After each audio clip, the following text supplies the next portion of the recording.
Art of Knowing Oneself, the fourth of 7 lessons.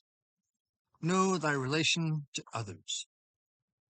Let not criticism, flattery, nor opinions of one's own or that of others tempt you away from the vital things for which you stand. Positively speaking, they do build and lift one up and help endurance and esteem. However, just be sure one's intentions aren't temptations or tempestuous. One cannot be true to others unless one is true to oneself.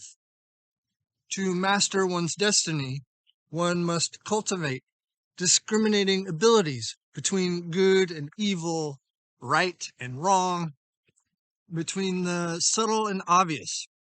Everything matters. The physical body is weak, especially when it comes to carnal desires, and it can be quite envious indeed.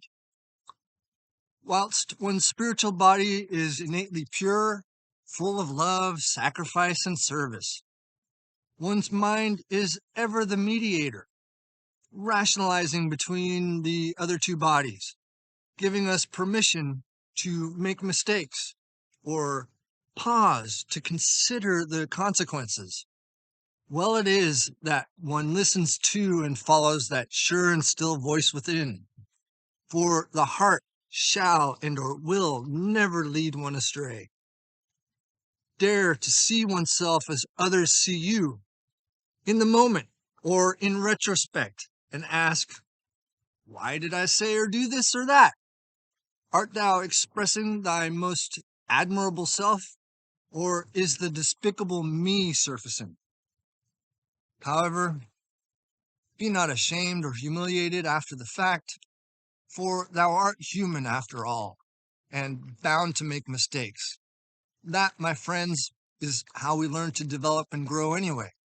Assuming you want to learn and improve some more, good it is to consider and inquire what others are experiencing as a way to measure whether or not you are living up to one's highest standards and potential. And one of the most beneficial things one should learn is how to read and interpret body language, for it speaks volumes. The physical plane is the great classroom of life, and it is one's duty to discipline oneself in the exercises herein. Study hard, recognize we are all in this together, and practice using each and every opportunity, word, and action reflecting that ideal, treating others as one would want to be treated themselves, like family. The information is readily available, whether it be via meditation, taking inventory, or in passing by, day in and day out. The signs and signals are ever present and presenting themselves with everything and everyone we come in contact with and or realized within. When we see we all travel by the same road, albeit by different ways and means, it will make one more tolerant and understanding of others as well as one's own folly and fantastic beauty. The mission we have been charged with is to be of service. So fulfill it however you see fit, helping those in need, whether friend or foe, regardless of self. If one follows their heart, there's nothing to regret.